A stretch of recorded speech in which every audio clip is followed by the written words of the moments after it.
All right. Hello, everybody, and welcome back to Esoteric Atlanta. Of course, my name is Brice. I am joined with my bestie across the pond, Catherine Edwards. How are you doing, Catherine? Oh, I do laugh every time. I think you want me just to say good or bad, and I go into a whole story. I'm like everything. I'm feeling the energy shifts of the change of season, detoxing. When we're detoxing, we're not just detoxing our body, we're detoxing our mind, our friendships, our belief systems. So I'm in a little bit of a shifting and shedding what no longer serves me and making space for what I need for this next season of the year and of my life. Yeah, because you are about to celebrate your new year, your birthday new I year. am. You're I yeah, on am. Saturday, right? Sunday. Sunday. Wait, yeah, no, because Halloween's on Friday, isn't it? I don't know why I'm Yes. thinking today's Yeah, Friday. We're filming it. We're going to air this on exactly. Halloween. Friday, I'm so busy. Obviously, I'm out. That's why my broomstick's not here because it's being serviced. Because I have four black cats. Mitzi's not black, so she doesn't come out on Halloween. I have to have a long broomstick with seats for all of them. Yeah. Well, So I telling you, Catherine, I taught a Halloween class yesterday and they wanted to dress up. So I found this pumpkin t-shirt at the store and I thought I'll wear it for our show too, because I'm not going to be wearing it any other time. We wanted to have fun today, didn't we, Catherine? Because the world is so heavy and we do fun stuff. Sometimes we do fun topics here on our coffee chats, but today we're going to celebrate. We're going to take the power back with Halloween. I've talked about it before, Catherine. It's in vogue right now to say that white people have no culture, which, how yeah, dare you? Of course we do.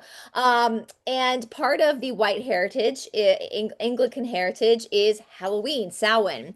The Druids, which Catherine and I definitely have Druid DNA. Most of my ancestors are England, Northern France, Northern Germany, which is where the Druids were. And what would they do? They knew that the veil was the thinnest at this time yeah. of year. You can feel it, right? You can feel it in the air that the veil is thin between our world and the world of the unalived. And they believed that because of that, that there's no telling what could come through. And they Yeah. knew that the darker energies would want to come through. And so what the druids would do is they would dress up in really scary costumes to go and scare the dark energies back into onto their side of the veil. That's where we get dressing up. That's where I they, love that. And if you think there's so much synergy with how nature works, because there's so many prey species in nature that have sort of false faces on their bottom or can fluff yes. themselves up and make them look big and scary to scare off predators. So it makes sense completely, Yeah. doesn't it? The Druids get a really bad rap, and we've talked about that before with Saint Patrick's Day, but everything's inverted. The Druids were literally dressing up in scary costumes to try to scare away the dark energies because they were coming up into winter, which Christmas they would bring the Yule log, the tree into their houses to try to keep warm for the winter. And so they were preparing to try to preserve life. And they Mm. would carve, it wasn't pumpkins back then that they carved. It was, I can't remember, was it a grapefruit? No, it wasn't a grapefruit, and that's stupid. It would probably be something like a swede or a A turnip. turnip. That's what it was. Turnip. They would Yeah. carve to carry as lanterns out to the dark to scare out. So that's where we get now carving jack-o'-lanterns from, and dressing up and trick-or-treating. So it all comes back. And, in India, Catherine, we have actually a mask out front. They put these scary masks on their outside of their house in India, and it's the same thing to scare off dark forces. And so I know it's in vogue for a lot of people right now to tis Halloween but if we really look at the history of this, it was done in a very pure way to try to preserve life. And nothing, the darkness, I mean, no pun intended, because this is Halloween, the darkness cannot create anything. Only the light can create. So every holiday we have is based off of some sort of creation by the light. And so for all of those who think that white people have no culture, but yet you're celebrating Halloween, as a white person, I think Catherine and I as white women can say, you're welcome. That's Yeah. our ancestors that did that for you. Enjoy. Enjoy it. Enjoy. Enjoy your trick or treating and dressing up because that's what our ancestors did. Our Druid ancestors did this. And of course it became huge in America. Halloween's a huge holiday because with the potato famine, a lot of the Irish that were still heavily involved in this holiday obviously came to the United States and it grew in the United States from there. And now Halloween's a pretty big holiday here. And So we don't have it as a holiday here. It's not a holiday at all. So it's something that we don't celebrate Halloween nearly as much as you guys do. But again, it's very variable. So a Yeah. lot of people will go out trick or treating. I never went out trick or treating because we lived in the middle of nowhere and there was nowhere to go. But so, and we might in the woods have come across some stuff we might not have wanted to. Oh, right. But Well, in all seriousness, I really want to just before we move on, pick up on that fact that we've said loads of times. And I think everyone watching knows is that the darkness can't create, it will mimic yeah. and take and steal and invert. And one of the biggest things that we can do, it doesn't matter what subject matter you're talking about, is protect our energy. And when the veil is the thinnest, that's so, so important to sort of basically reflect back what you don't want. I think it's perfect. I love that description of it. And I think instead of poo-pooing it and trying to like take away all the holidays because you think that the dark ones have taken over it, we take it back and we have fun. Yeah. I have so many good memories of trick-or-treating. Kids love Halloween. They get to dress up. Now, of course, kids today, a lot of them don't dress up as scary. They dress up as like their favorite book character or, Mm. their favorite princess. And kids have so much fun doing this. I had fun as a kid doing this. I live in an area right now where we don't get any trick-or-treaters because it's mostly adults. But I Yeah. would love to one day live in a place where we can give out candy. And my boyfriend really wants to live in a place where we can sit outside on the front porch because it's not cold here. So I know up Mm. north it's people wear their jackets over their costumes, but it's not cold here. We can sit out on the porch with the pumpkin and hand out candy to the kids and compliment them on their costumes. And my boyfriend also wants to have a bar for the adults so we can give the adults that are walking around the neighborhoods with their kid a beer, And just isn't it funny? Because I've always thought it was hysterical. Because obviously you bring your children up to sort of say, don't accept sweets from strangers, and then you go around on Halloween trick or treating, and they're just taking anything. yeah, But you can't sugarcoat everything. You've got to also have some fun. yeah, And I just find some of these things very ironic but fun. And I think we have lost a lot of the fun anymore yeah, now. We really have. Everyone's scared to do everything. yeah. And I think we need to bring back fun, but actually, it's so good to look into the real history for those that can find it of some of these traditions and really sit there and think, okay, what's the lesson in that? How does that apply? Because, you and I have spoken so many times about seasonal eating, Mhm. about how where you live will affect you and your dosha type and everything. All of these things play into your reality and what manifests health wise, for example, for you and what food choices you might want to make. And I think so much of the time we don't look into these ancient traditions and learn from them. Absolutely. And I will say too, with the neighborhoods, like when I would trick or treat as a kid, we always trick or treat in our neighborhood. So we knew all the house, our parents knew. Yeah, Now, when I was a kid, our parents didn't go with us, but I think parents do. And depending on where you live in a city, I think you should have at least one yeah, adult walking with the kids. And so a lot of times you do know who you're getting the treats from, you do know the families, and it builds community. Like it builds that absolutely. community where the grown-ups come out and they get to compliment the kids, knock on the door, they say trick or treat, and the grown-ups have a bag of candy and they let the kids pick their candy and put it in there.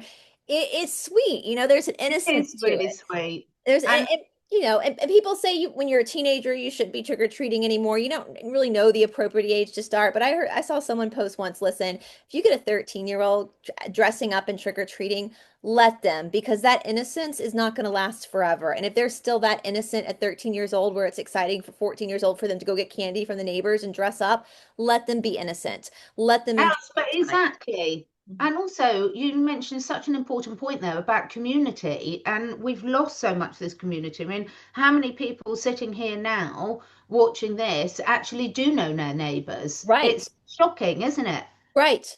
Lola. I knew Sorry. my neighbors growing up, and that I Yeah, think that gives security to the children too, that you take them trick-or-treating, they know their neighbors, they know, so if there is a problem, they know the neighbor, they can feel comfortable running to a neighbor's house, yeah, And so I think we should take that back and we should really enjoy this time with children. Somebody said once, that the difference between an adult and a child is that a child knows that they're using their imagination when they dress yeah, up, that they know that this is fun. And I have a lot of friends who are teachers for elementary school kids, and they've all said they wish that the day after Halloween they would close the schools down because the kids come back completely like an emotional wreck from the sugar that they yeah. just being up all night. And and it's bartering too. It teaches kids economy. I remember my sister and I would come back home and we would dump our candy and we would trade with each other. I'll trade you a Snickers for your Skittle. We would learn how to trade, and our friends too. We would dump and like trade candy. So it kind of teaches your kids economy as well. And so Yeah. I just I applaud parents who are still allowing their kids to go out and have fun and have these core. Your kid's not going to remember all the spelling tests they took, but they're going to remember things like this about being able to dress up in their favorite costume. I remember one of my best friends growing up. She dressed up one year as Pippi Longstockings. And her mom had taken a wire hanger and braided her hair around the hanger and like probably killed part of the environment by spraying Yeah. crap ton of hairspray in her hair to make it stay. But just the creativity of parents get to be creative making these costumes and Yeah. and doing the I remember one year a friend of ours dressed up as Ariel from The Little Mermaid. And this little girl had very white blonde hair, and her mother bought what she thought was temporary red hairspray, red to spray it in her hair. It wasn't temporary. Her hair was red for like, it took a long time for it to fade out. But when Oh you're that my. little, like whatever, when you're like five, Yeah. who cares? But just these core memories. And so for all the kids that are watching right now with your parents, if you are watching, have fun. Have fun with Halloween. Especially it's a huge holiday here in America. And so, embrace it and get to know your neighbors and your kids learn how to say please and thank you when they get there. My parents like tell them thank you, tell them thank you. And if you do have candy, be the cool neighbor that gives the full size candy bars, not the Mm. mini size. My boyfriend and I already agreed that if we live in a neighborhood where we can do that, we're gonna be the cool people that get the full size candy bars and have a bar for the grown-ups that are walking around with their kids. So Fantastic. we're gonna be the Yeah. fun house. And today's video is sponsored by a small online business that is female run called Fusion Body Studio. This is your at-home fitness boutique. Like seriously, guys, anything that you could ever want is here on Fusion Body Studio, especially for those of you who are maybe a little bit shy about going to the gym or going to a yoga studio. You can do all of this stuff in the comfort of your own home with a bunch of master teachers, including myself. So there are two prices for Fusion Body Studio. For those of you who just want the opportunity to have an exercise platform at home and nothing else, it's only $25 a month, which is literally the price of a yoga drop-in. If you want a little bit more, like you want to do the workshops and have more of a deeper understanding into movements as a whole, it's $40 a month because then you get the workshops too on top of the exercises. Still super cheap. And on top of that, if you use my name, Brice20, all caps, BRIC20 at checkout, you get an additional 20% off your first 6 months. You can't go wrong with that. That's literally like the price of like 1 cup of fancy coffee for the whole month, right? Like 1 cup of fancy coffee will pay for like the whole month of for you to have unlimited access to this fitness boutique. So again, if you're interested in joining, use Brice20 at checkout. On top of that, my friends, you also get the first 7 days for free to try it out. So we hope to see you over on Fusion Body Studio. And with that being said, let's get back to the show. So with that being said, Catherine, you guys, we were gonna do an episode today on the Murdochs, but I decided to wait on that because there's a lot going on for both of us, and that is a really heavy, unaliving case, we'll say, here in the United States, which opens up. There's lots of documentaries made for TV, movies, but it opens up into a deeper conversation about things like dynasties and pressure and society and keeping up with the Joneses. But I text you like yesterday or something, Catherine, and I was like, you know what? If it's okay with you, let's scratch the Murdochs. Let's save that for a different episode and let's have fun today because it is Halloween. Your birthday is coming up, and I sent you a graveyard that popped up on my TikTok It's amazing. I had never seen before. And I'm going to show the TikTok first, if you guys don't mind, so you can see what I like inspired me. Let me see, make sure my volume's turned up here. Okay.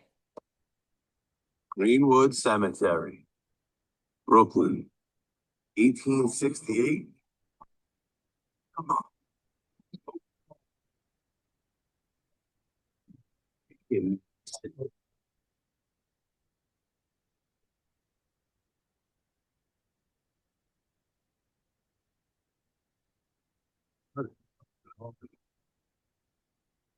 What is going on here? This can't be serious, right? We never questioned this.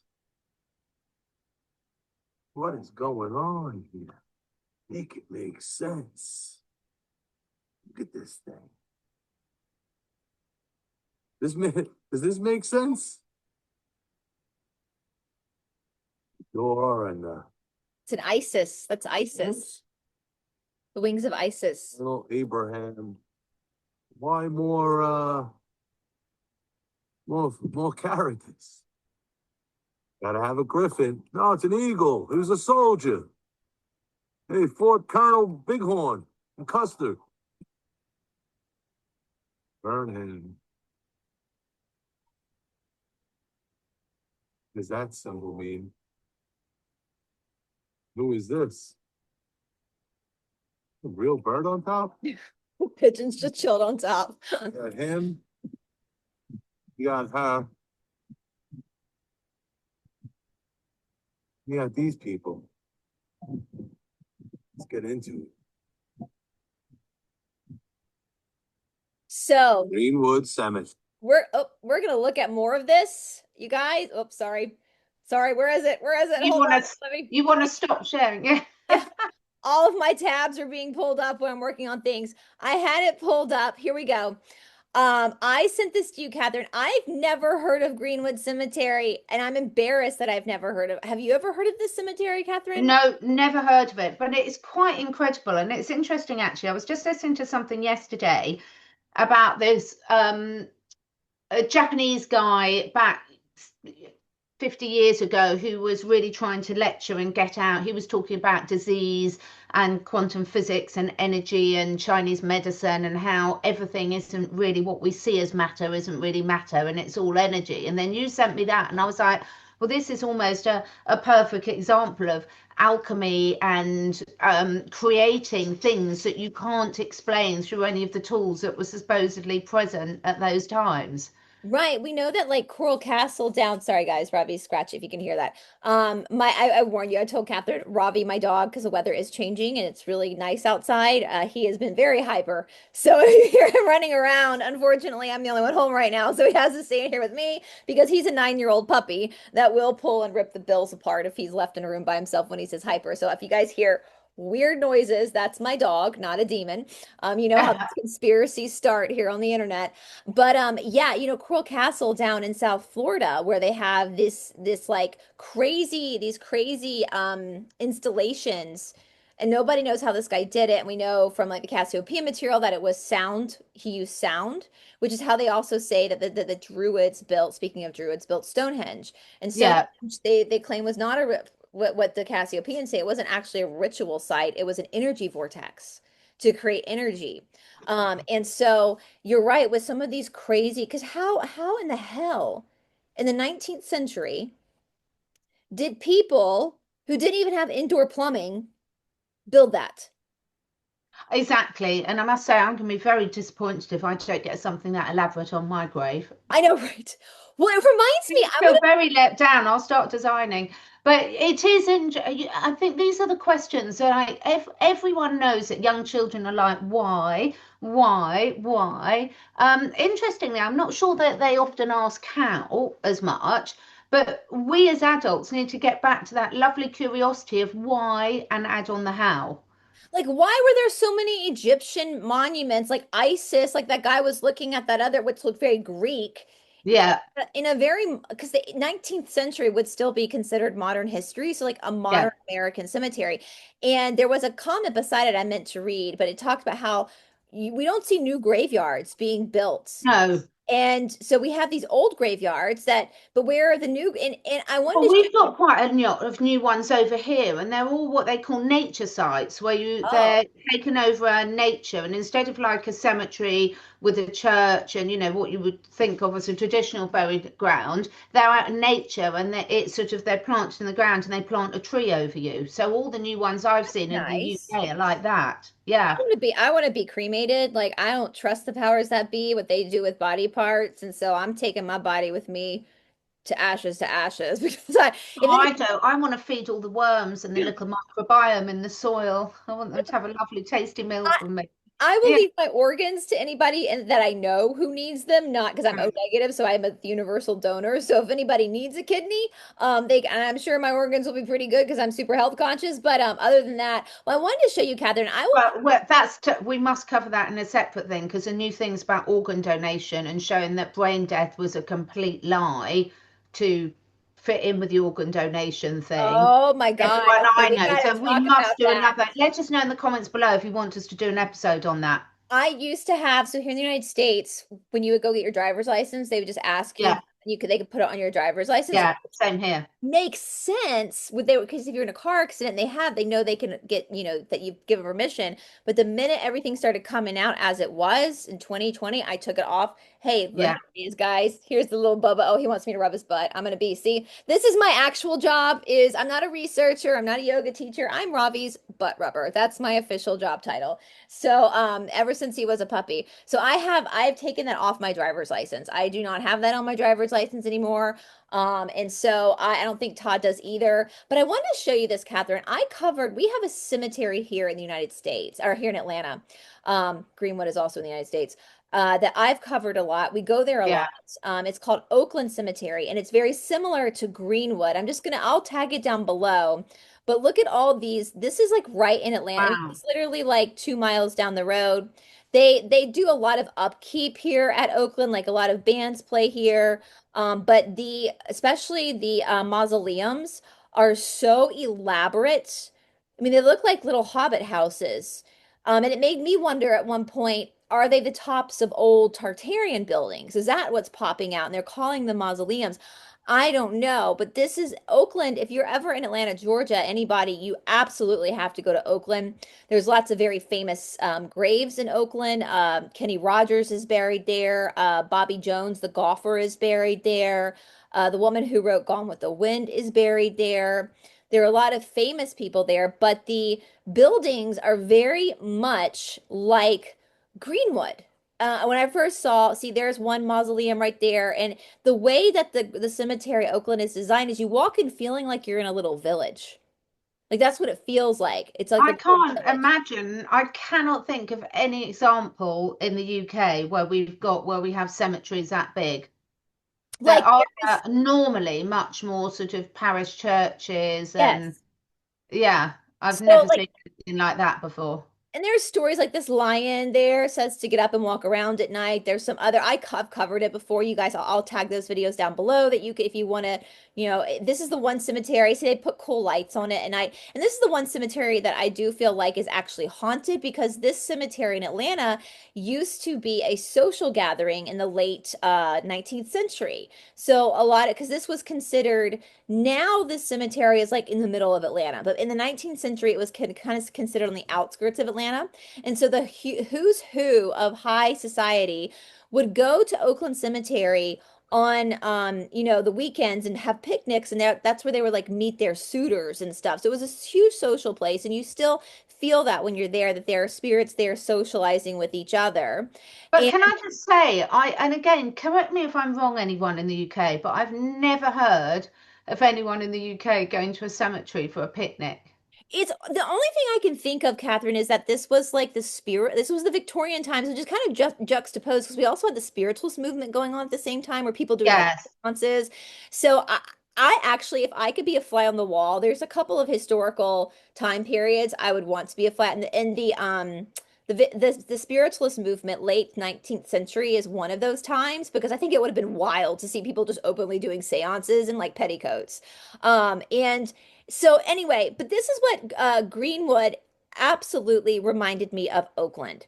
Now I will say Greenwood, and I want some of our people up north near Brooklyn who maybe been there or know the rules about cemeteries to really chime in. Because when I was up in Salem, I did, first of all, I question if there was a witch trial in Salem. I really do because I didn't feel anything. It felt like I was walking. We have these shops here in America, Catherine, called Party City. I'm sure you guys have stuff like that. I think Kate Middleton's parents own like a chain of Yeah. stores that give party supplies.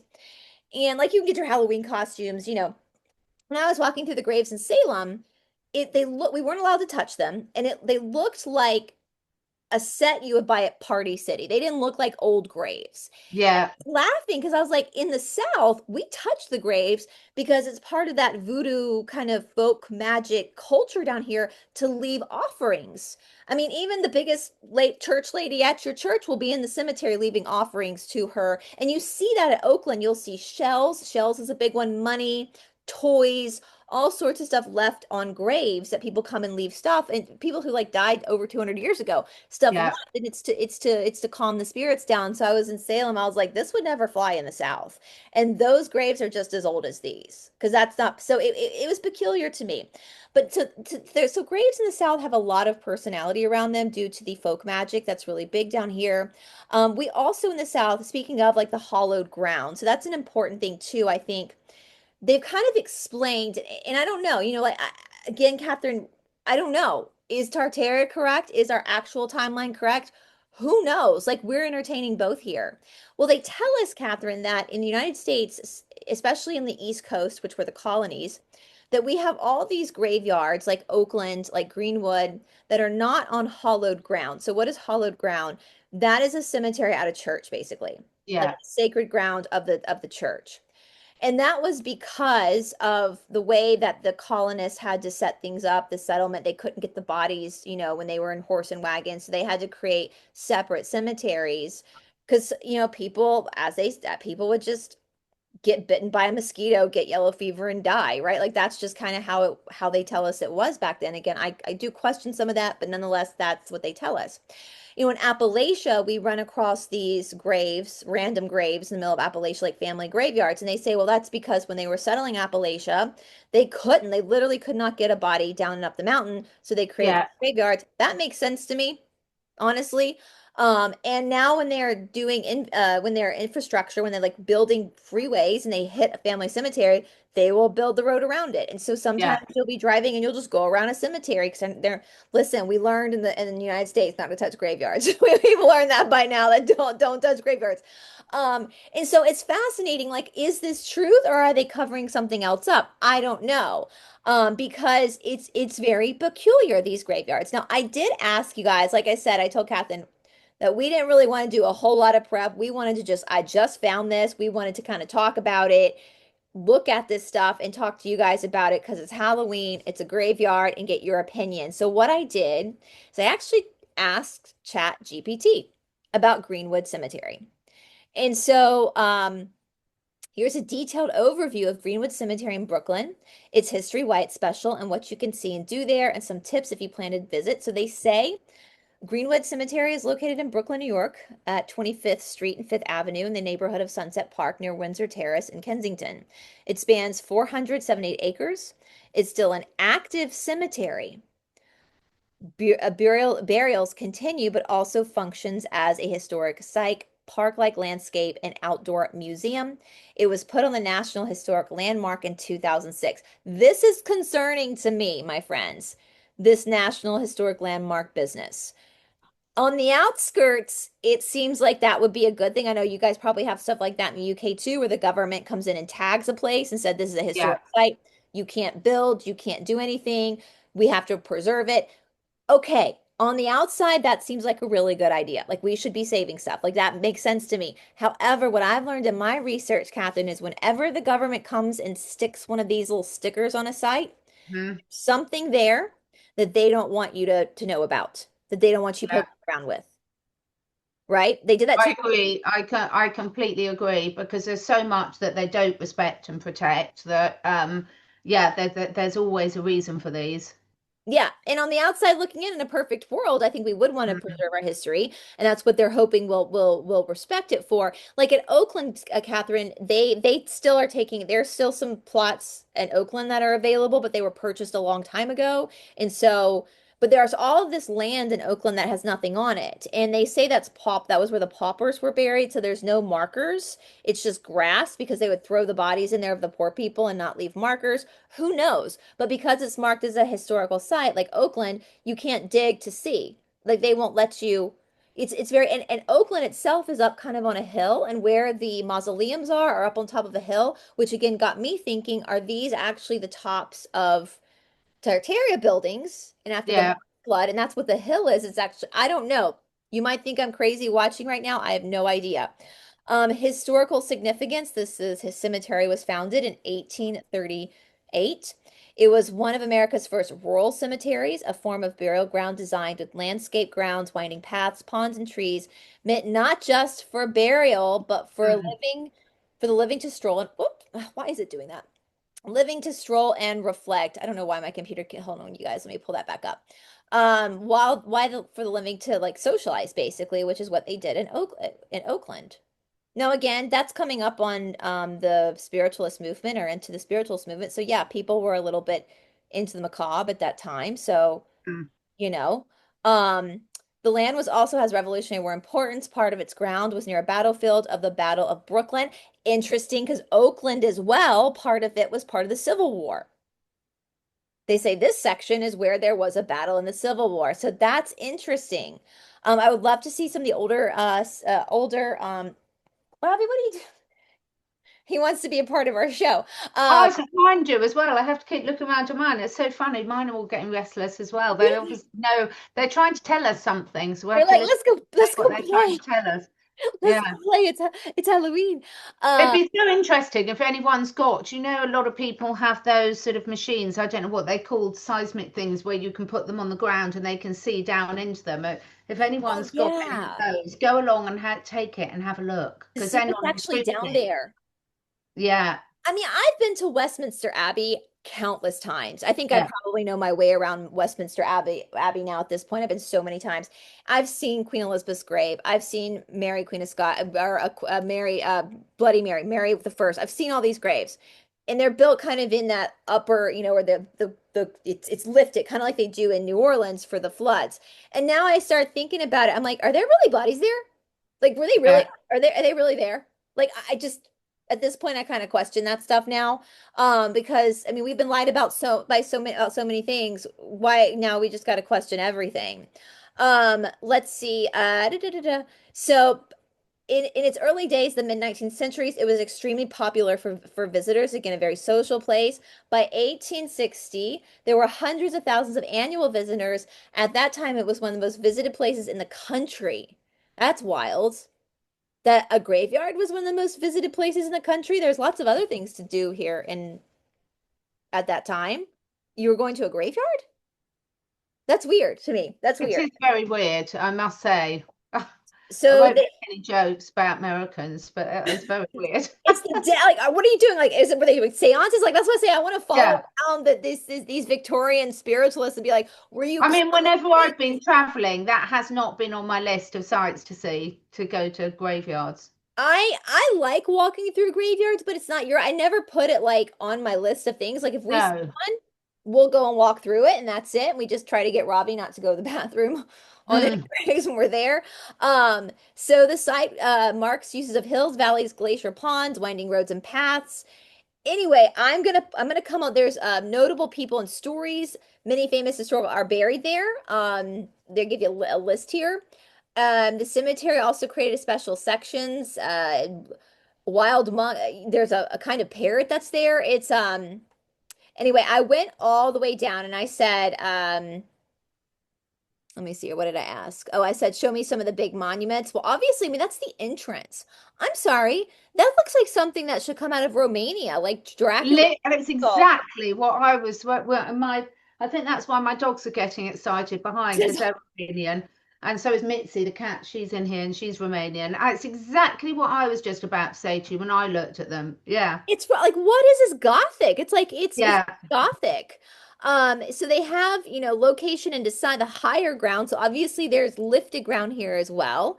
You can see the city from there. The old our drummer boy, some of people laugh about this. You know how in like the American Revolution and the Civil War, they have drummer boys that would yeah, which comedians talk about, they would like literally announce them coming. Like that's yes, exactly. why did they do that? Let's see, landscapes, ponds, there's even hidden mausoleums. That's interesting. You Um, wouldn't want to drink that water, would you? God no. Oh my God. Hey buddy. Look, hey buddy. Robbie, there was a cemetery in Decatur, which is a section of Atlanta where Todd used to live. And oh, Do you remember that? He just looked at me. And there was an old cemetery there that we'd walk. It was near the house, so we'd walk through it. And there was a little pond there with like snapping turtles. And Robbie always wanted to get in the pond with the snapping turtles when he was a puppy. Oh, Yep. Hold on one second. Todd, just stop. Hold on. All right. Okay, go see Daddy. Go see him. Go see him. Okay, now Robbie's happy because he can go play. Now can Todd can take him out. But yes, yeah. so now Robbie's like terrified of snapping turtles because he was like, yeah. Anyway, but no, you do not want to drink that water at all. That doesn't even look like a real lake. It looks like a man-made lake to me, in my opinion. Famous people buried here. I asked about, tell me about the Egyptian monuments, because this is what's really fascinating to me, you guys. Here's some about the highlighted Egyptian style monuments at Greenwood Cemetery in Brooklyn, their styles, what to look for, and why they're interesting. Now, this pyramid, Catherine, he showed that with the Sphinx, and this thing Mm. right here is the Isis wings. What are your thoughts on this thing, Catherine? I mean, I'm assuming they're saying it's a mausoleum that somebody's body's in there. I'm assuming is what that is. What they're saying it is. I mean, it's just so odd. But then I can remember I went last year, I was walking up in Scotland with my daughter, and we were on one of the royal estates up there. And like at the top of the middle of the woods, there's like this pyramid, this little Right? pyramid like that. It was really creepy there, actually. I mean, I spend my life in the woods and I love it. And I'm much more nervous in a city centre than I am in the middle of the woods. And that felt creepy. It felt Yeah. really creepy there. We were like, oh, we'd quite like to go. And because I was visiting her and I'd flown up, I didn't have the dogs with me, and I always have the dogs with me. But yeah, very. And this looks such a mix of styles, doesn't it? I mean, like the Yeah. two figurines at the entrance don't match the rest of it. Well, it's almost like they've just put It doesn't look right. It looks like that's an add-on, doesn't it? A bad yes. extension. Because even when you look at the colouring and the weathering, it and the style and the symbology, it doesn't seem to fit. It seems like a real mismatch. Do you know Either that or someone really naff designed it. it reminds me of like going into some like old eccentric person's attic and Yes. finding a bunch of stuff just cluttered. And when I first saw that video that guy posted and looked at these pictures, I get a darker feeling around Greenwood than I do in Oakland. Oakland has never felt like I know with Oakland there is secrecy there, and I don't think what we're being told is 100% true, but I've never felt like a heaviness there. I've never Mm. felt like it's always felt really good there. We go there all the time to walk around. People run through there.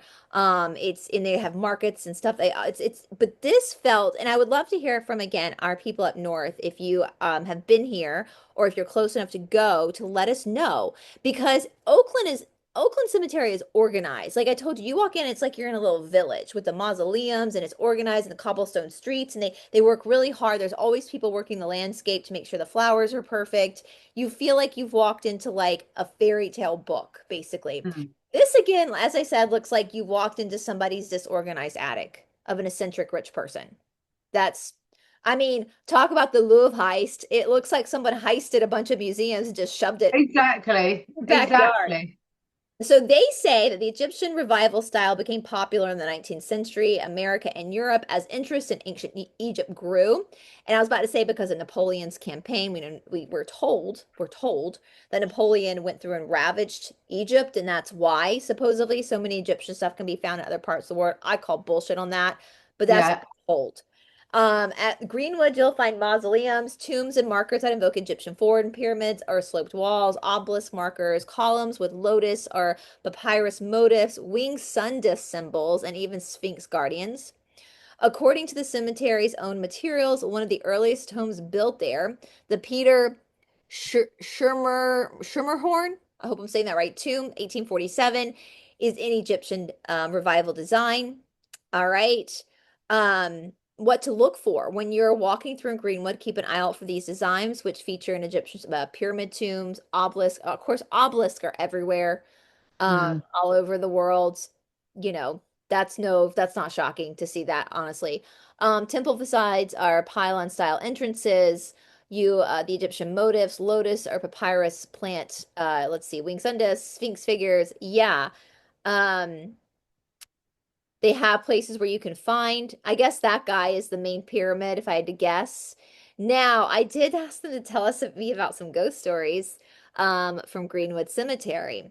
Now, I will say, because I know we're going to get comments about the obelisk. My research with the obelisk, guys, I know they want to tell you it's something bad, but from what I've studied with the obelisk is literally like the spine. They saw it as the spine, like our own spines. Our own spine is a channel of energy. You think about the spine going up through the neck, the top of the head, the central, it's the quantum. The spine comes down to the earth and reaches up into the quantum. It's the line in which the chakras align, Sushumna.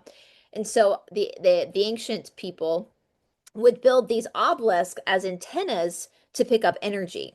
Yeah.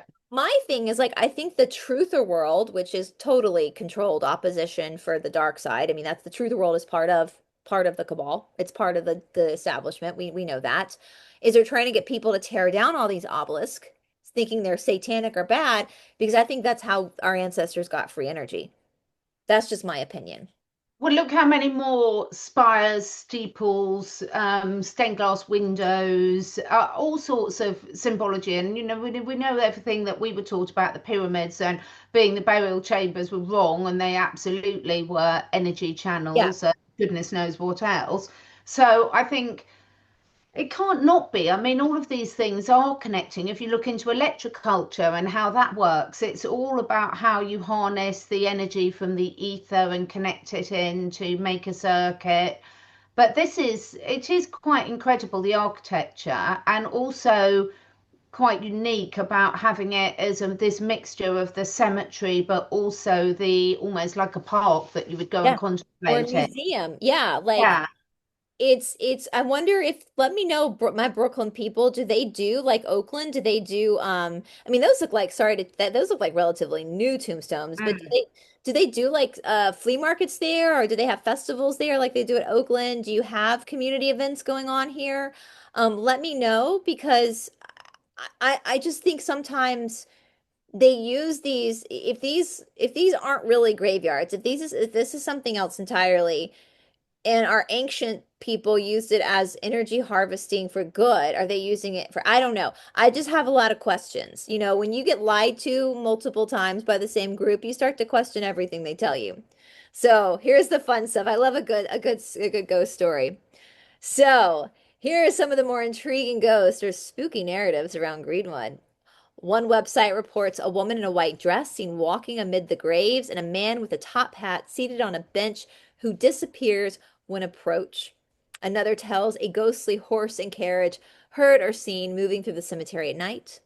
There is a mention of three ghost women who are said to come down from a hill within the cemetery to chase away vandals. Mm. The story of Molly Fancher, the Brooklyn Enigma, is tied to the cemetery through the Spiritualist Association. She reportedly entered psychic trance from her bed for decades, and some connect her aura to the haunting tales. Let me know, guys, if you want us to look this girl up. I've never heard of her. Have you heard of her? No. I'm kind of interested in this girl now. I kind of want to spy on her. So let me know if you guys want us to look into Molly, the Brooklyn Enigma. This again, this, I'd love our listeners, as you said, to anyone who's near enough to go and pay it a visit and just tell us what you're feeling. Just tune in and yes. see what comes to you when you're in there, particularly now at this time of year, as you say, when the veil is the thinnest. Absolutely. If I was near Brooklyn, I would absolutely go and check. If once I found this, I would go and check it out Mm. just for myself. You usually don't have to pay anything to go into these places. You can just walk in. So I will say too about ghost stories. Todd and I were having this conversation yesterday. I think more people see ghosts than realize it. Because sometimes I think ghosts can come across as being pretty mortal. I was Yeah. telling we had heard some story of someone who had like a full-on conversation and they realized the person was no longer living after the conversation, but they were like, I swear that person was not like it was like flesh and blood like you and me. And I was telling Todd a story back when I lived in Los Angeles when I was in my 20s. There's a boat south of Los Angeles that's docked. It's called the Queen Mary. It was a big ship that Mm. was a big it doesn't run anymore, but it's still there and you can like stay, it's like a hotel. You can like stay in it, you can tour it. It's called the Queen Mary on the West Coast. And a girl I knew in California was telling me a story about when she was younger. She grew up in the area that she and her friend went to tour the Queen Mary. And they met this guy who was dressed in the appropriate costume. They thought it was a costume. Mm. And he was like, "Can I give you guys a tour?" And they were like, "Sure." And this guy, they spent the whole afternoon with him. He gave him a full tour of the boat.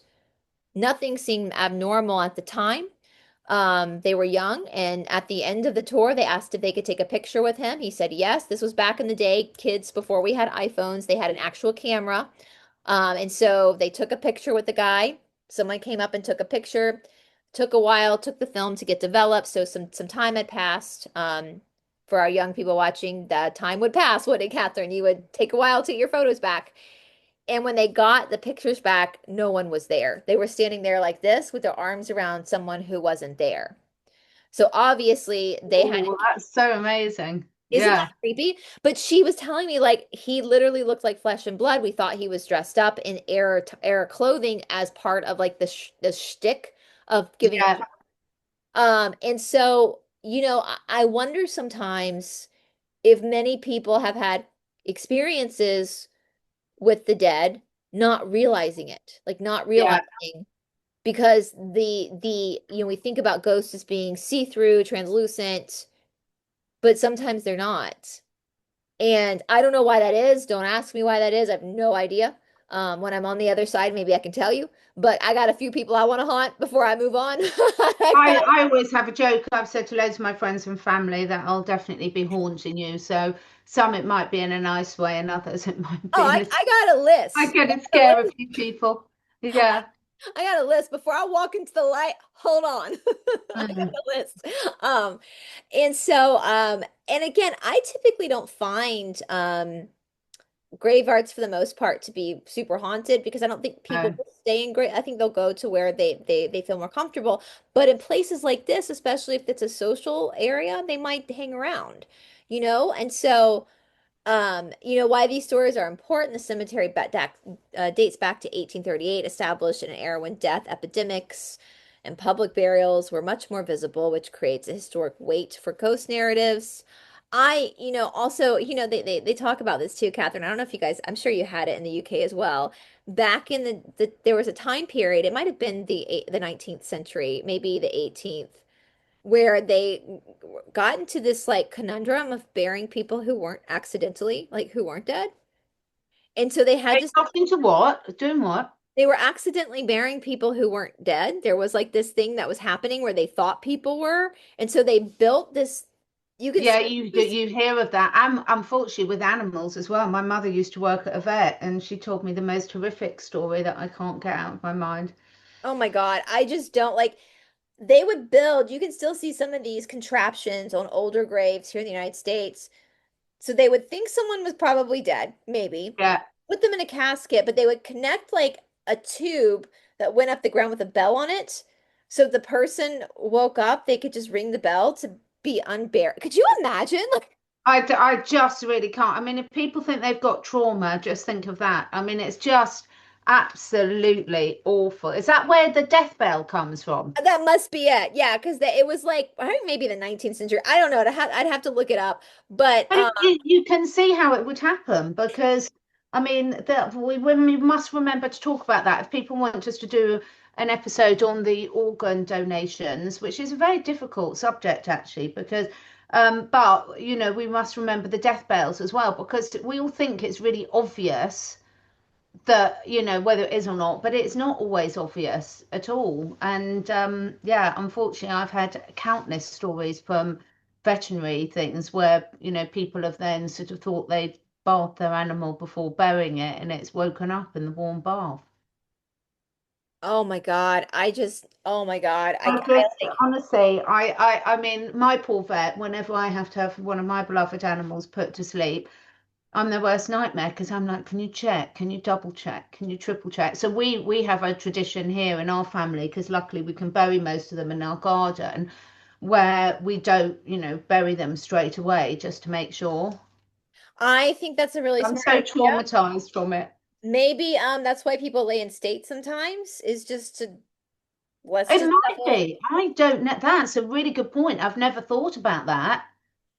Because I mean, could you imagine you go to see like a political leader who's laying in state and they're laying there, all of a sudden their eyes open and they like, Well, like you hear of it happening in morgues and, in mortuaries. It's even, it's freezing down there. So yeah. if they weren't dead when they get there, you're surprised they haven't died of hypothermia when they're in there. But, these things do somehow happen. And when you look at near-death experiences and things like this, there's so much we don't know about how things work, so much we don't know about, miraculous spontaneous healing and all these sort of things that things are going to happen, but it is awful. I mean, they even tell the I'm story laughing. I'm doing my nervous laughter now, because where I'm it's not so laughing. It's horrific. funny. I'm laughing through horror. When Yeah. Anne Boleyn got decapitated, there's that saying that she was obviously praying. I think I would be too, if that were the case. And when the head was laying there, it was still, because the brain is still Yeah. functioning. Now, whether the person is consciously aware, some scientists speculate maybe for 30 seconds you're still consciously aware. Um, who knows? I do, Catherine. Well, I have a I, well, so I was going to say this comes into the organ donation thing because there's been countless reports now that they're, doing a lot more, and countries like the UK have said they want to be the capital of organ donations for Europe.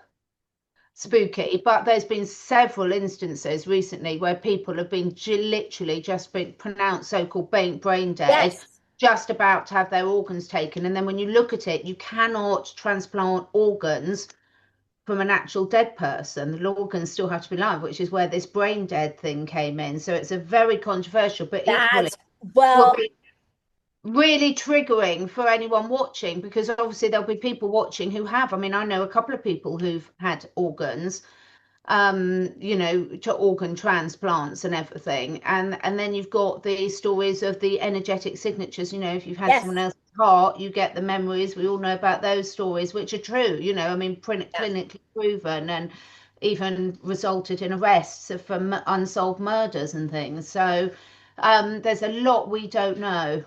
There is, and that's another thing too, as an O negative myself, I've read stories, horror stories, because O negative, again, I'm the universal donor.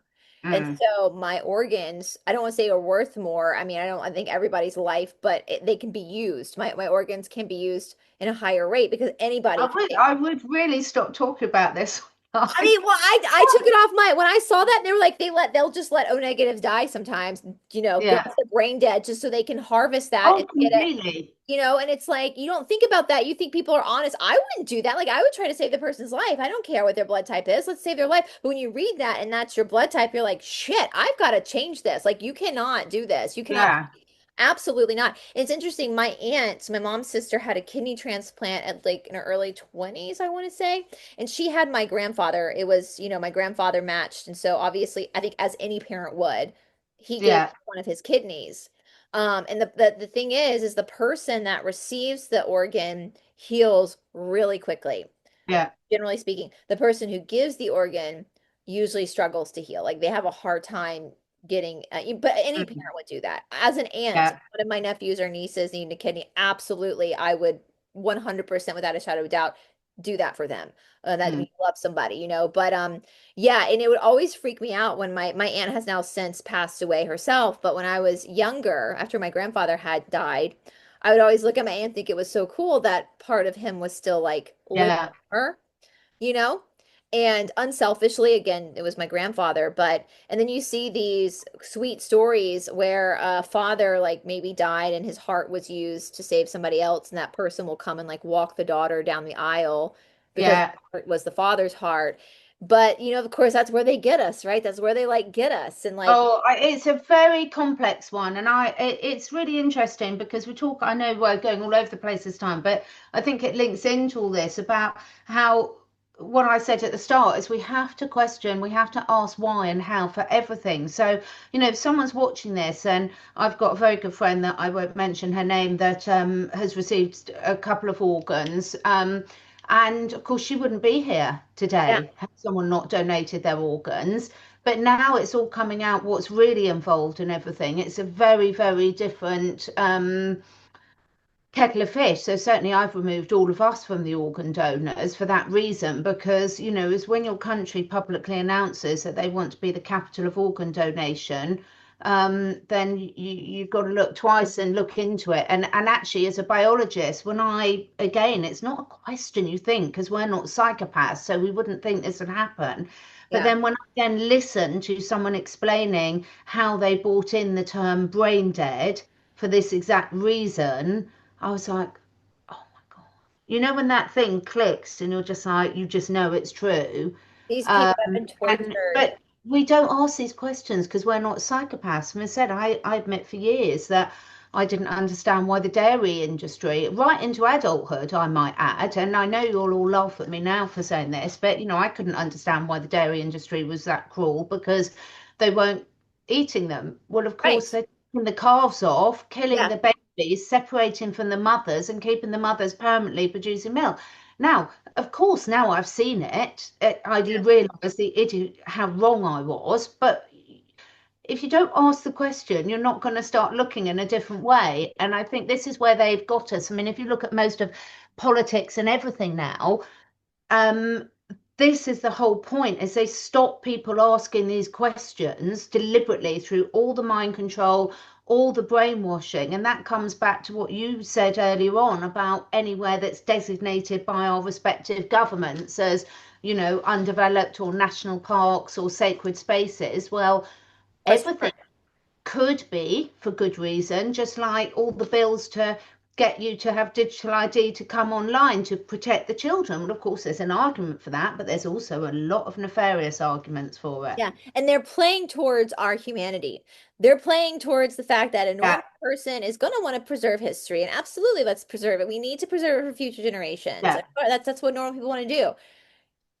Same with the digital ID stuff and the organ donation. Of course, if I am gone, there's no way to bring me back. Of course, use my yeah, organs to save somebody else's life. A normal, but then when you're like, wait a minute, like no, yeah. this is murder. Like this is not if there's no such thing as No, being brain we dead, know then it happens in China. So this is what's ironic. I posted on Instagram a very good meme the other day because it was like, well, you can watch V for Vendetta or The Matrix and know they're trying to entrap you, but when it comes to real life examples, the cognitive dissonance kicks in because reality is so hard to grasp. yeah, And I think anybody would do this. there's so many examples of this, and of course this is why we've got to keep asking why is this, and also how could this be misused, because it's like everyone sort of says, even if, say, any of us, if there's anyone watching this from across the globe, that say if there's anyone that actually trusts their government now, but then what happens when they go and someone else gets put in their place?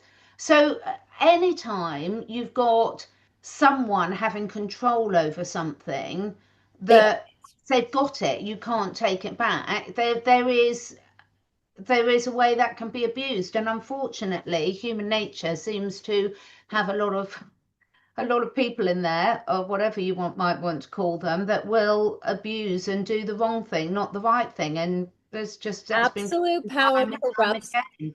Absolute power corrupts absolutely. I mean, Catherine, I hate to beat a dead horse, but we've talked about this with like the truther community. Most Yeah. people joined into the truther community because they were tired, they wanted to wake up, they wanted to do the right thing, and now they've become more authoritarian, more tyrannical than the establishment. Oh, absolutely. I mean, I do think we're very, very lucky with our tribe, all of us that are connected here, and anyone that's listening this. We all say, we're sort of preaching to the converted, really, because we're not talking about you that do it, but you've only Yeah. got to look under any Twitter feed, and just see, I still call it Twitter, X feed, um, to see what happens and how people turn on people, and Yep. it's like the whole free speech thing. It's like everyone wants free speech so long as you're talking about what they want to talk about, but as Oh, soon as someone yes. says something that you disagree with, I got a really funny, quite abusive comment the other day. And I can't even remember which video it was on. The comment was nothing to do with the video. That's all I remember. So I've no idea which video it was on. And it was someone just really, really getting very quite abusive about how could I be so ridiculous and not see this for Trump and things like that. And I'm like, if you're that set in your ways and you're still trying to put this one person on a pedestal, um, You're And the you problem. cannot see the cage that you're putting yourself in. You know, separating the person from the action is something we speak about a lot. And we've probably all grown up with that phrase that, you know, actions speak louder than words. And that's because they do. They They do. really do. You know, you can They be a do. very good orator and just blind people and charm them with your speech. But what are you actually doing? Yeah, what's actually happening? I remember the first reality um, slap across the face, that reality check I had with the truther community is when I started going through the missing books of the Bible. Yeah. And I had seen all these people do all these videos about how Facebook was censoring about this and all these things and freedom of speech. And then I started going through the missing books of the Bible, and I would get these horrific emails of people Mm, telling me I needed to be executed for reading them. I had one long email where this one was like, I talked to my bishop and blah, blah, blah at my church, and these men who are far wiser than us say these books are dangerous and you shouldn't be reading them. And I'm like, didn't you literally just post something on Facebook about how you were upset that you were put in Facebook jail for yeah. medical information? But now you're lecturing me about, you're basically supporting censorship. That's what you're doing. You're telling me that I need to submit to somebody else's will over what I can and cannot read. That is not freedom. And if And you, why does it bother us so much? You know, I mean, everyone here watching, we'll all have different belief systems about certain things. You know, we'll take religion or what God is, or even what freedom means to you, and how you should bring your children up, and what a healthy diet means. You name it. It means different things to all of us.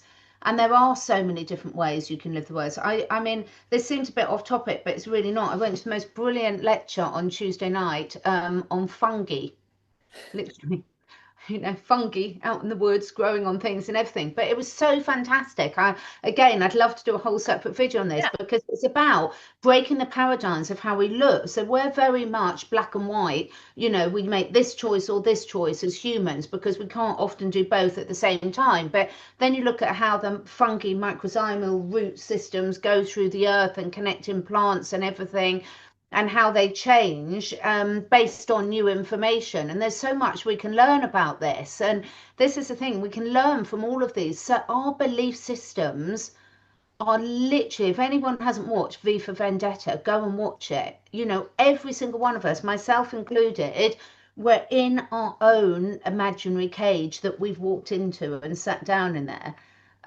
because we can't contemplate these other choices. I had it when everyone was coming out about, you know, we shouldn't be paying our gas and electricity and how that was fought. And I was immediately like, well, if I'm using it, I should pay for it. But exactly. Exactly. and Yeah, but I didn't look deeper in terms of how actually we're paying for it three times over. So I was in a very narrow mind like that, and both things can be true. So yeah. yes, absolutely, I should be paying for what I use because you've got a the It's it's energy all exchange. energy exchange. But actually, what I'm paying is really corrupt the way it's Yeah, been set up in all our countries. So both are true. And it takes a little bit of while for people when it's something that is so ingrained as that's just the way it's done. I mean, when I went to Zambia, and one of the young lads who was looking after the elephants, most incredible guy, was just about to get married, and where he was in Zambia, he didn't go out and buy a house. The village all got together, gave them a little bit of land, and built a hut for them. But where I live in the UK, you think you've got to get a mortgage and you've got to yeah. buy it, you've got to pay stamp duty and you've got to pay council tax because that's our normal, but it's not normal. It's No, not, it's not. you It's know. not normal. And that's why there's a big conversation in America right now with different states with land tax, with Yes. homeowners tax. And I know Florida's about to get rid of it. Like, you shouldn't buy your land but then have to pay dividends to the government. That's your land. Yeah. It should be your land. You paid it. If you take out a loan from a bank to buy it and you pay the mortgage or that's what you do. But once it's paid, it's paid. No more taxes, nothing like that. But It's the digital systems will change that because what's happening with all the digital, all tied into the digital ID and the CBDCs and everything, is every single thing on the Earth, which is also tied into dear Elon Musk satellites, everything is being digitalized and given a digital value. So, like all our land, even if we so-called loan it, apparently we don't own the water that's under it, the minerals that are under it, and everything. So it's so complex, and we've just got to just scrap it manipulation. all Yeah. off. I know we're going off in so many different areas, but this questioning, when you showed me those pictures, that's exactly it. I went back into, how I was a child. My imagination was just like, wow, What what is about this? this? I Yeah. didn't know any of the answers, but my questions, they still are. I'm still picturing half of what That's you said. not American architecture. No. That's not American architecture, you guys. Like And that. how did they physically build that level of Right. intricacy back then with their But resources and their skills and what is under it? I mean, the whole Tartaria thing is just incredible. it's Um, fascinating. It's very fascinating. yeah, Yeah, I just, you know what I think it is, Catherine? I heard somebody say this once. When you're comfortable with what you believe, you're fine to hear other people's perspectives. yeah, When you're not comfortable with what you believe, that's when you become abusive because you're trying to protect this like weak argument. And I see that a lot with the normies on the left, the extreme left, and then with the truthers too, that the minute you challenge, you bring up logical evidence to prove that their opinion might be falter. There might be some faults, there might be some fallacies here. It becomes an aggressive attack to protect the fantasy, to protect. And people who truly believe they're comfortable with what they believe in, they're comfortable hearing other perspectives because they're comfortable with their. And so I think and I think too, and it comes back to self-reflection. If you feel like you are right about everything, you need to self-reflect. Because I know I don't know shit. Like, I have no idea what the Earth looks like. I don't know what, if it's round, flat, oval, looks like a triangle from the sky. I don't know. But I can't control that. And I regardless, have a lot of my dreams are on Earth, but in bits of Earth that we're not told exist. I believe we have there. I believe So there's things I we don't can, know about. I have, but it's just a belief and it's not based on fact. And I'm not attached to that belief No. at all. I'm intrigued. I'd like to find out more. I'd love to find out more. I'd love to find out what's under that cemetery and if they are tops of buildings and if it's just protected because it could be. I mean, equally, we don't want to go too far like everything's a conspiracy because not Yeah, everything is. It could just be this is a beautiful place that's got very historic value and we need to protect it. Because we know in a lot of our countries they're just literally knocking down and building awful modern atrocities that just haven't got the same vibrational no, signature. These concrete jungles that we people live in now that are just harvesting energy from them, not building their energy.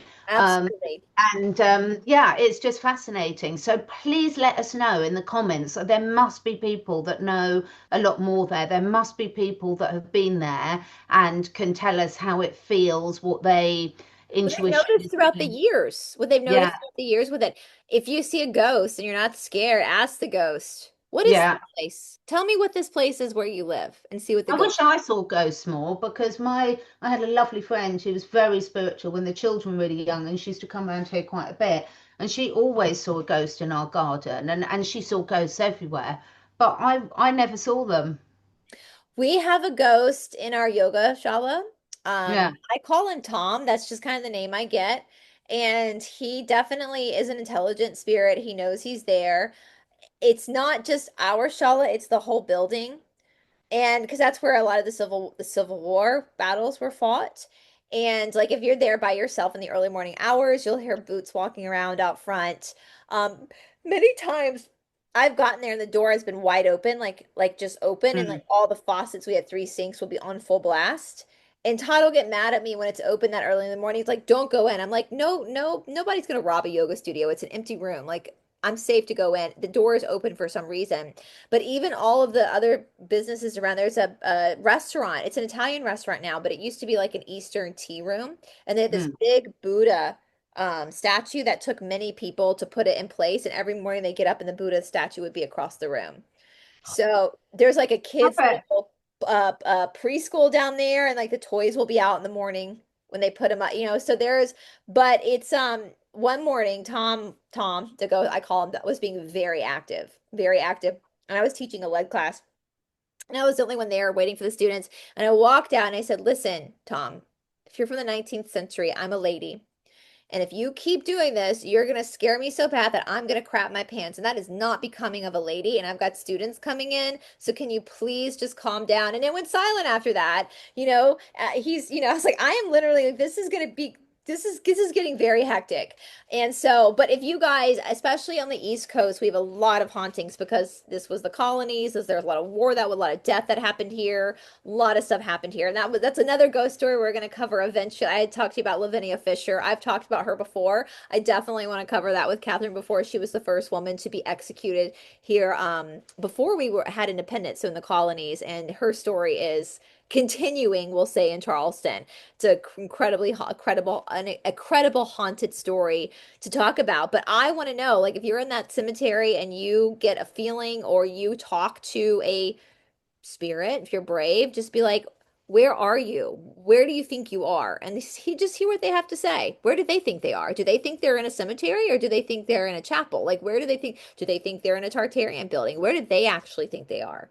That would be, Yeah, and the animals pick it up all the time. yeah. I mean, my animals definitely tell me that they can see things, and I won't go on because we've been a long while. A story for another day, but next time we talk about ghosts, I'll tell you that story. But as I say, it's just a power that I haven't opened up yet. But I have got an agreement with my dad. We've got a code word between us so that I'm going to know it's him when he uses that code word. So come on, Dad, the veil's open. I really need your advice at the moment. Come down and give it. So we called Come him Brice. on, man. It's the He best was time. so wise, such a wise man in every way. So yeah, Well, take let care. us know, guys. Tell us what you think about Greenwood Cemetery in the comment section below. And if we want to have some fun, I told you guys a ghost story that I was told from a friend about the Queen Mary. If you have any crazy ghost stories you want to share, let's have fun. Yeah, I believe you. We there's so many mysteries to what happens after we die. I meant to end this actually. I'm going to pull it up with one of my favorite poems of all time. This is the poem that really got me to fall in love with literature. It was the first time I ever saw a poem and actually felt a visceral reaction when I was in my high school honors English class. Death Be Not Proud by John Donne. Death be not proud, though some have called thee mighty and dreadful, for thou art not so. For those whom thou thinkest thou dost overthrow, die not poor death, nor yet canst thou kill me. From rest and sleep, which what thy picture be. Much pleasure then from thee much more must flow, and soonest our best men with thee do go. Rest of their bones and souls delivery, thou art slave to fate, chance, kings, and desperate men. And dust with poison, war, sickness dwell, and poppy your charms can make us sleep as well. Makes me emotional. And mm, better than thy stroke, why swellest thou then? One short sleep past, we wake eternally, and death shall be no more. Death, thou shalt die. I saw that visceral reaction I had the first time I mm, started studying John Donne, who lived in the 16th century, English guy. I had a visceral reaction to this, because we all, I love that. Thou art slave to fate, chance, kings, and desperate men. No one gets out of this world alive. mm. But once, and better than thy stroke, why swellest thou then? One short sleep pass, we wake eternally. And so I wanted to share that death is the instigator of most spiritual studies because we are facing our mortality. What's the point of life? Why are we here? And I'll share one last story, Catherine. I've never shared this publicly before, and I'm not making any claims, you guys. But when I was in the fourth grade, so you're what, 8 years old, 9 years old in the fourth grade. You're young. You're not studying like deep history at that point. You're little. You're young. You're still learning how to spell and your multiplication tables. I have a friend that I've been friends with since then. And I remember this. She said that I would be on the playground and I would just start telling her about King Henry VIII would kill his wives because they wouldn't have sons. Like I would tell her these things and we hadn't studied. Like you're not studying that type of history when you're 8, right? Like that's not appropriate for an 8-year-old to study. And I remember that I would just say it, like say it. And it's because I have a memory of, Mm. I remembered it back when I was a kid. And all my memory is floating above all these men, and it's the Tower of London. And I'm floating above, and I'm looking down at a dead body, a decapitated body. I don't know what that body is. I'm not saying I was that body, but I knew a lot at 8 years old about the tyrannical reign of King Henry VIII. And I have this memory. I think I was decapitated. I think a lot of us were in past lives. I have a really hard time watching decapitation shows, like anytime there's reenactments of the Tudors or Anne Boleyn or Catherine Howard or any of that. I have a really hard time. Like I can't, like, I viscerally feel this grief.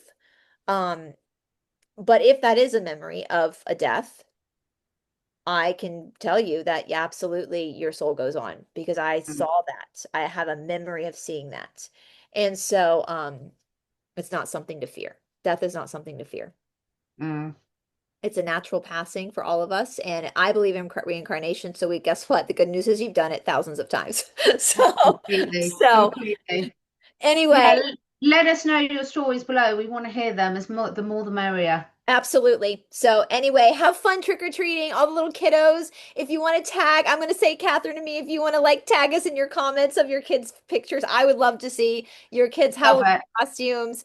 And I know they get real proud of their Halloween costumes, even though I don't know who half the characters are they dress up like anymore because I'm not familiar. We're too old. So Yeah. old. But please, you guys, have fun. Have fun, mama and dad, and all the parents that are with their kids. Enjoy. Eat a Snickers bar. It won't hurt you one night to have a little fun and with your kids, and maybe teach, if you are of Druid heritage, maybe teach your kids about what their ancestors used to do. And this is part of our white culture. There you go. Samhain is part of our white culture. And so you're welcome to the rest of the world. We gave you a pretty groovy holiday. So you're welcome. Cool. So, all right. Take Bye. care, everyone. Next week we're on Bye. Channel. Bye, guys. Time to run.